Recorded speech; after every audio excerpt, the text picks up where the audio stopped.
આગેવાનોમાં જો તાકાત હોય તો તમે અમારી સામે લડવા આવો।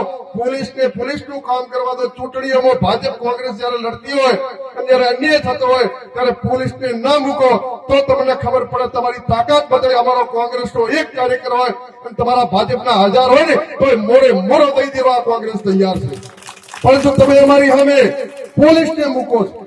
જયારે જયારે ફોર્મ ખેંચવાનું હોય થરાદ મુકામે અભિનંદન આલું ભાઈ શ્રી ગુલાબસિંહ પ્રધાનજી કોંગ્રેસના તમામ આગેવાનોને। જયારે ફોર્મ ખોટી રીતે ખીચાવવાની અરજીઓ આપતા હતા ત્યારે કોઈ પણ કોંગ્રેસના કાર્યકરોને અંદર જવા દેતા નતા। પોલીસે દરવાજા બંધ કરી દીધા। ગુલાબસિંહ બધા આયા અંદર પ્રવેશ કર્યો।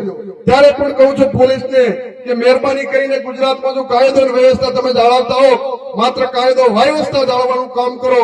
અને જો ભાજપ વાળામાં મર્દાનગી હોય તો તમે પોલીસને ચૂંટણીઓમાં ના લો, પછી ખબર પડે તમને છઠ્ઠીનું ધાવણ યાદ કરાવીએ તમે મેદાનમાં કે ના હો, બૂથ ઉપર વોટ ના કરી શકો। ત્યારે જ ન્યૂઝરૂમ ગુજરાતની યુટ્યુબ ચેનલને સબસ્ક્રાઇબ કરો અને ઇન્સ્ટાગ્રામ અને ફેસબુક પર ફોલો કરો। અપડેટ રહો, સત્યની સાથે રહો।